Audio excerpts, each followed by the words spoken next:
Dreary and wearisome. Cold, clammy winter still held sway in this forsaken country. The only green was the scum of livid weed on the dark, greasy surfaces of the sullen waters. Dead grasses and rotting reeds loomed up in the mist like ragged shadows of long forgotten summers. They lie in the pools, pale faces, deep under the dark water. I saw them, grim faces and evil, and noble faces and sad. Many faces proud and fair, and weeds in their silver hair, but all foul, all rotting, all dead. A fell light is in them. These are the dead marshes of Middle-earth, a drowned meadow, and a memory of a battle long ago. Greetings, adventurers and world builders.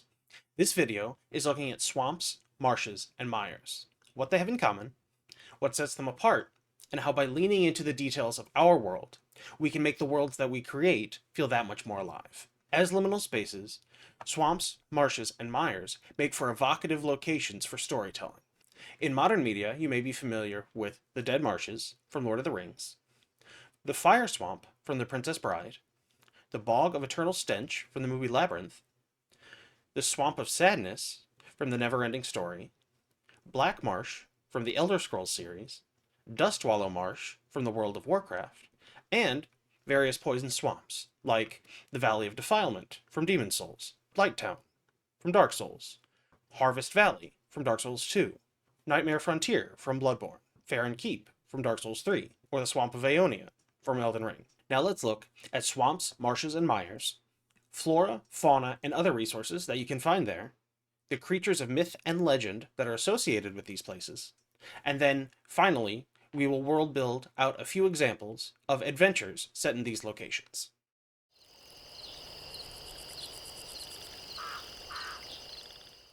Swamps are a wetland where trees are the dominant vegetation, making them essentially a flooded forest. Thick canopies made up of mature trees reduce the amount of sunlight that reaches the ground, leading to a reduction in the amount of vegetation in the undergrowth. Swamps tend to have slow-moving or stagnant water that normally ranges between 1.5 to 6 feet in depth, with deeper channels carving paths between trees and other large obstacles. There are 4 main types of swamps: freshwater, blackwater, saltwater, and brackish water. Freshwater swamps are located on the edges of lakes and slow-moving rivers and streams, or where groundwater seeps to the surface. Blackwater, similar to freshwater, located on the edges of slow-moving rivers and streams, or where groundwater seeps to the surface, these swamps are fed primarily by precipitation. They have nutrient-poor soil and an excess of decomposing organic matter, leading to the release of tannins, staining the water a deep tea color and turning the water acidic.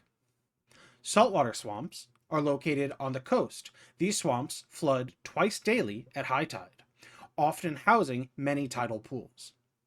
Brackish water swamps, located at river mouths and estuaries, the salinity of the water fluctuates with the tide, rainfall, and the flow of water.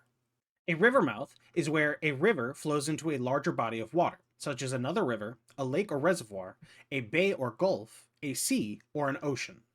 An estuary is a partially enclosed coastal body of brackish water with one or more rivers or streams flowing into it, and with free connection to the open sea.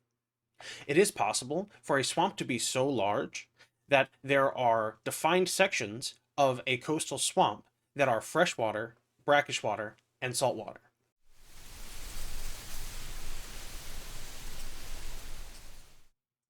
Marshes are a wetland dominated by herbaceous, non-woody stemmed plants. Their soft, nutrient-rich soils favor fast-growing but shallow-rooted vegetation.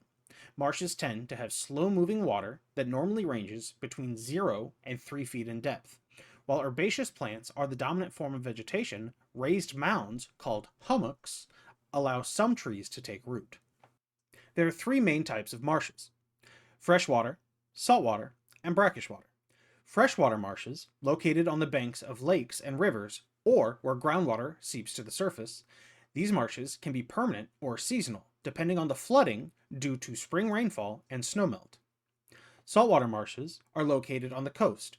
These marshes are flooded and drained by the tides. Broken into low and high marshes, with the low marsh being flooded at high tide twice a day, and the high marsh only flooding during storms or during a king tide that only occurs 3 to 4 times a year. Brackish water marshes are located at river mouths and estuaries. The salinity of the water fluctuates with the tide, rainfall, and the flow of the river. Just like with swamps, a coastal marsh could be so large that there are distinct freshwater, brackish water, and saltwater sections.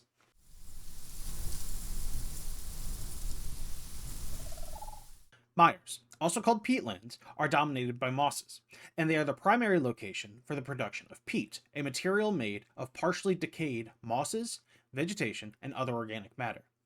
Mires, on average, tend to have less than 1.5 feet of water, collecting in scattered pools. However, it is possible for mires to contain large ponds or even lakes that can be much, much deeper.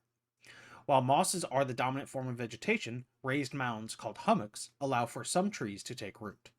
There are two main types of mires: bogs and fens.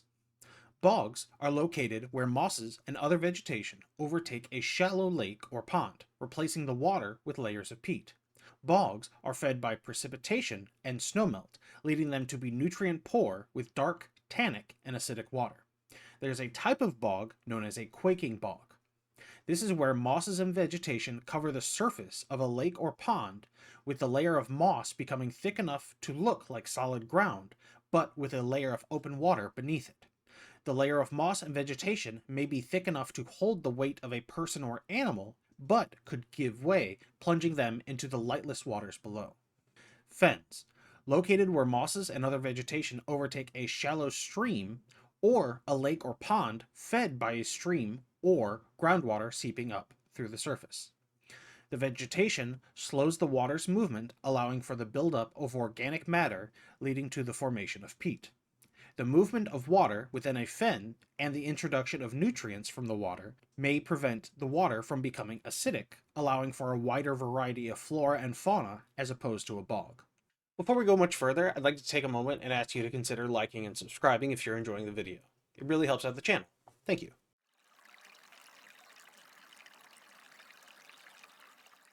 Bald cypress. These trees can be found in freshwater and blackwater swamps, adapting to the loose soil with their buttressed trunks, and known for their iconic woody knees that grow up from their roots. They are prized for their rot-resistant wood, which is used primarily for construction and boat making.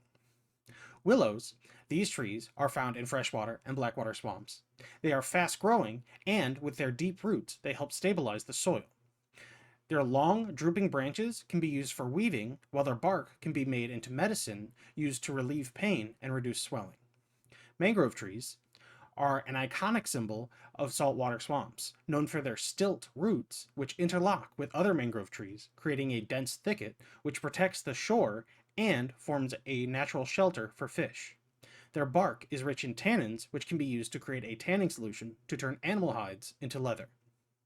Swamp palms are hardy trees found in saltwater swamps that have large leafy fronds that can be used for weaving, and these trees also grow edible fruit, which can be eaten or ground into flour.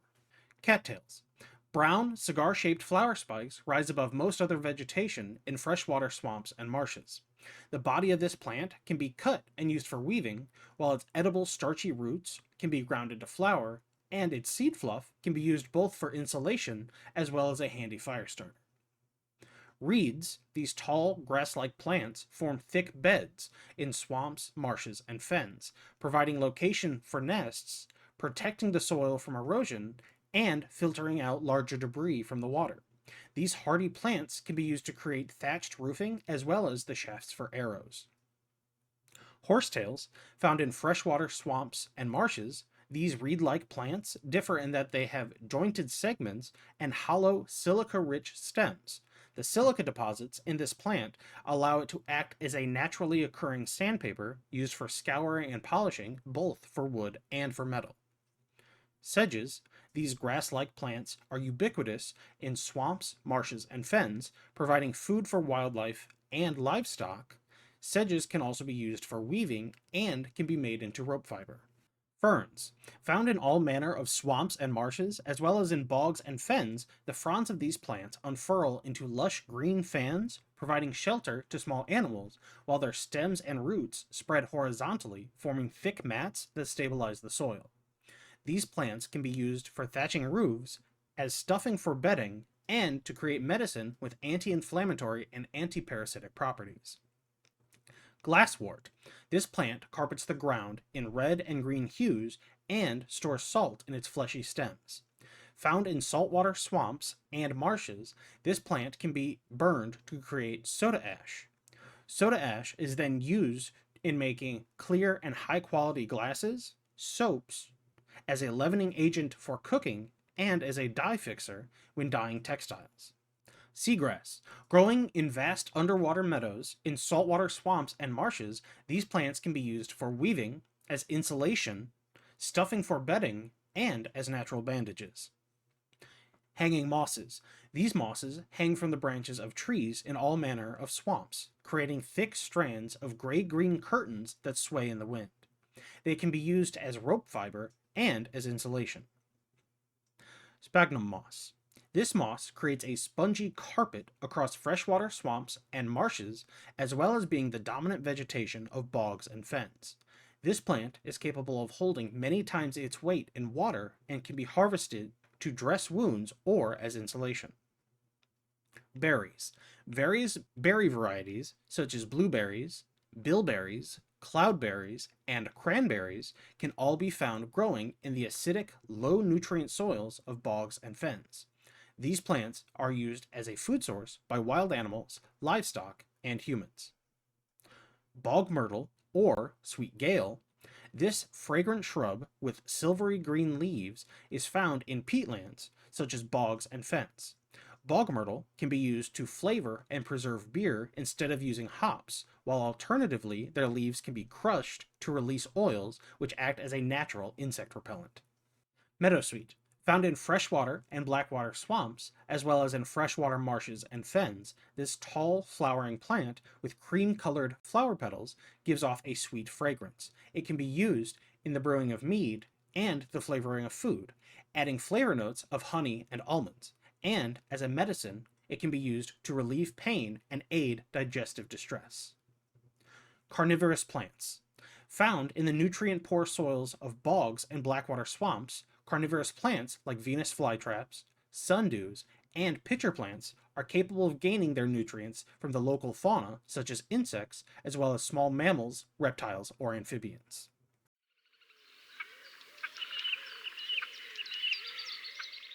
Reptiles.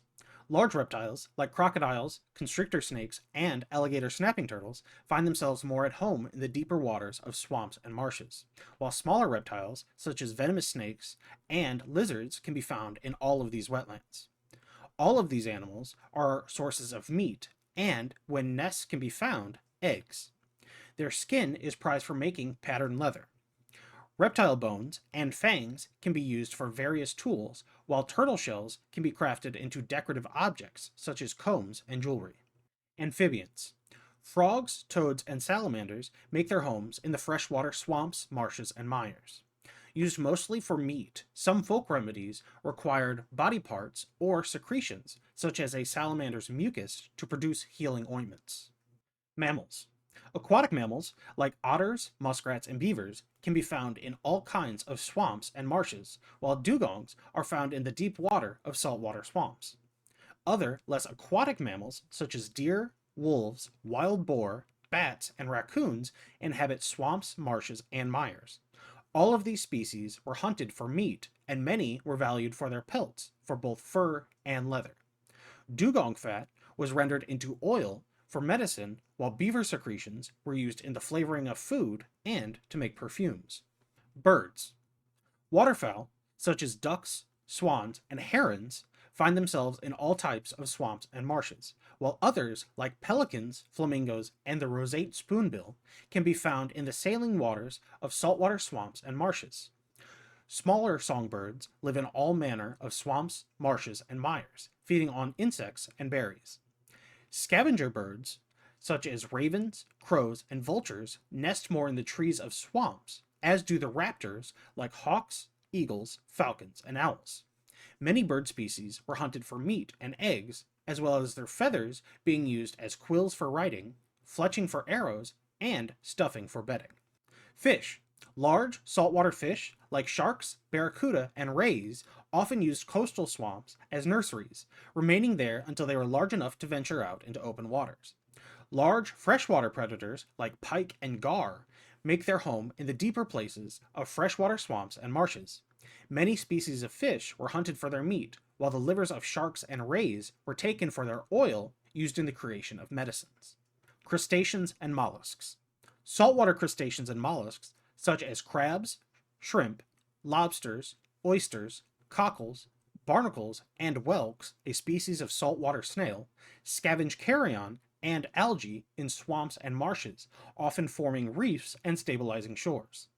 Freshwater crustaceans and mollusks, like crayfish, freshwater crabs, clams, mussels, and freshwater snails, scavenge carrion while also filtering the water. These species are hunted for their meat as well as their shells, which can be fired and slaked with water to create lime, a primary component of plaster and mortar. Oysters and some freshwater mussels create pearls, which are often treated as precious gems of significant value. Insects, arachnids, and leeches.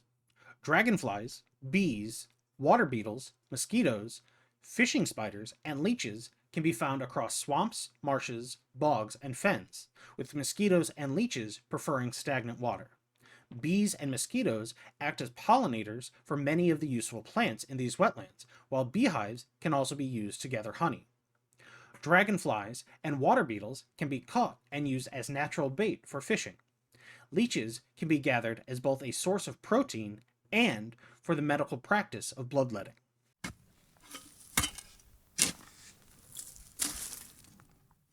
Peat. Peat forms mainly in bogs, fens, and blackwater swamps, from layers of partially decomposed organic material, primarily from mosses. Once gathered and dried, it is used as a fuel alternative to firewood. As a precursor to coal, peat burns longer than wood. Clay.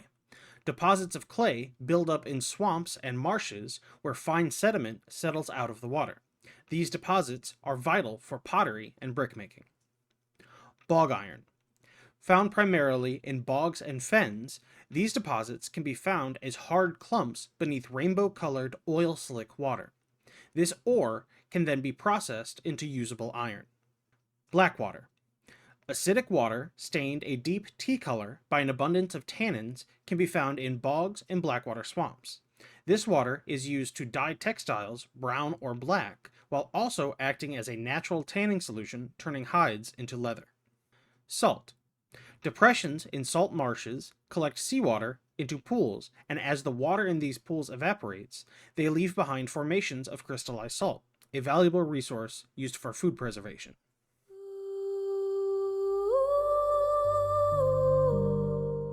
Will-o-wisps. Attributed to fairies or spirits, these lights are seen late at night by travelers often over bogs, swamps, and marshes.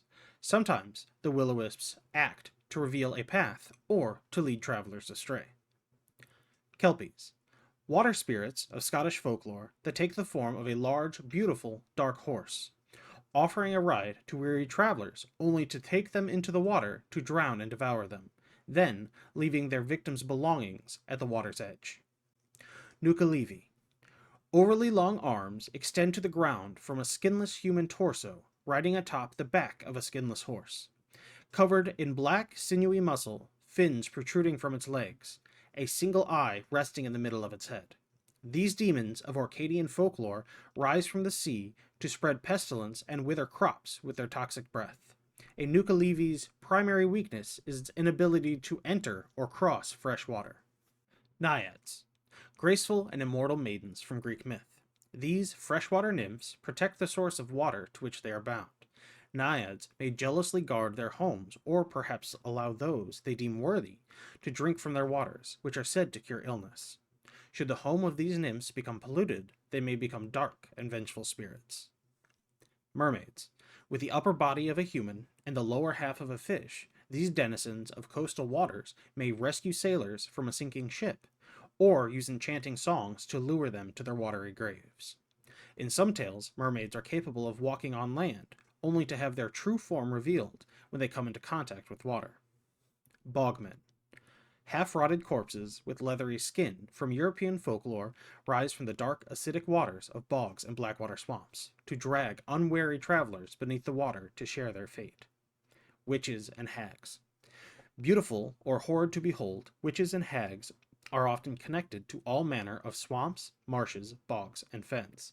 Shapeshifters, masters of illusion magic, or purveyors of dark bargains, these beings can be tenuous allies or dastardly villains, as keepers of forbidden knowledge or as guides through their dangerous homelands.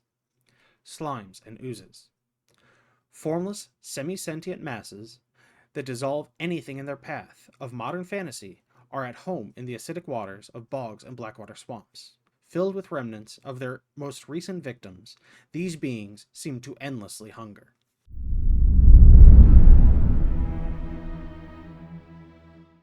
Adventurers find themselves in the village of Brackenford, a small village just upstream from Willow Wash Swamp.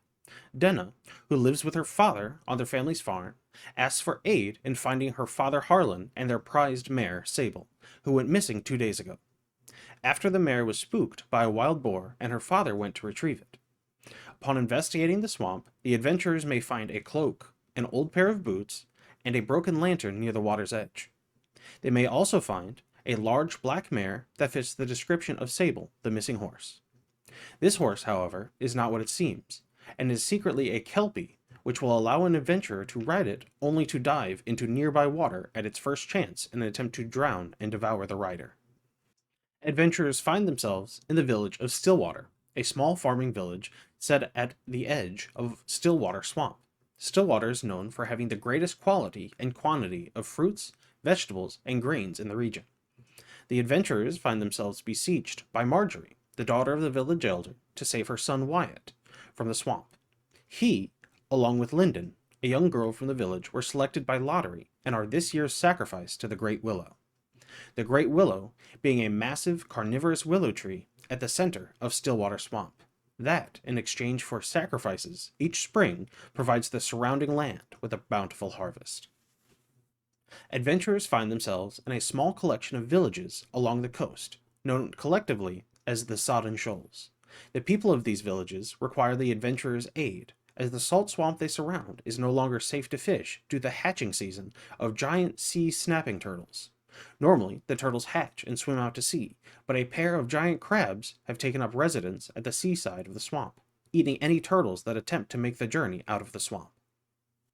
The adventurers receive a letter from Baron Addleston Cozen to come to the town of Marshwick on a quest of utmost importance. Marshwick sits inside the Eft Marshes, and on the adventurers' way to the town, they may see a lone house out in the marshes on stilts. Upon meeting the Baron, the adventurers are tasked with recovering the Baron's son, who has been taken by a hag that lives in the marshes in a stilted hovel. The hag's house, however, is not set in one place, and can appear anywhere within the marshes the witch desires. When encountering the witch, the adventurers may find out that the Baron had made a deal years ago, for wealth and power in exchange for his firstborn heir, and the witch has rightfully collected upon her and the Baron's bargain, after his refusal to uphold his end. Adventurers find themselves upstream of the Mither, a massive marsh encompassing freshwater, brackish water, and saltwater sections.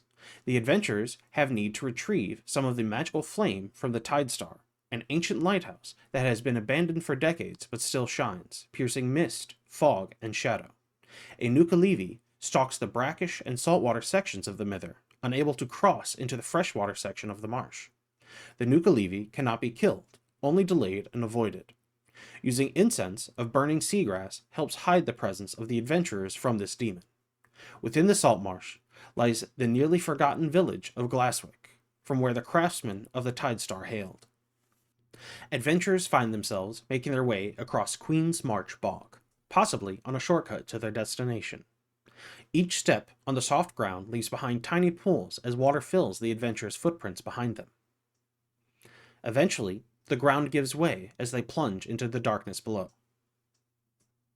Awakening suddenly to the sound of talking, the adventurers see around them a grand picnic, with finely dressed nobles beginning to sit around a table, and sitting at the head of the table is a beautiful noblewoman wearing a crown. Should the adventurers offend any of the guests or attempt to leave, the illusion is broken, and they see the world for what it truly is. Beams of light shining through the thick mat of vegetation above as leathery-skinned bogmen attempt to grapple and claw them further into the dark depths. Adventurers find themselves needing to reach the spring pool deep within Mistmere Fen, rumored to cure any curse should the afflicted drink from its waters. Mistmere Fen sits in a valley blanketed by perpetual mist that refuses to burn off even on the hottest of summer days. Almost impossible to navigate, making an offering of a wreath made of bog myrtle and meadowsweet entices the will-o-wisps to guard them on their path. Once led to the pool at the heart of the fen, the adventurers must contend peacefully or otherwise with the naiads that inhabit it. Let's summarize a couple of the key points one last time. Swamps, dominated by trees, and deeper water leads to larger aquatic fauna. Marshes, dominated by grasses and reeds. The water can vary, either nothing and easily traversed on foot, or something you would need a boat for. And then mires, where the ground is made up of mostly waterlogged mosses, leading to unstable footing, and water will collect in small pools over the area. Thank you for checking out the video. Please consider liking and subscribing if you enjoyed the content. I really enjoyed making this kind of video and am looking forward to making more world building videos in the future. If there's a topic that you would like to see, please comment down below and let me know. Thanks.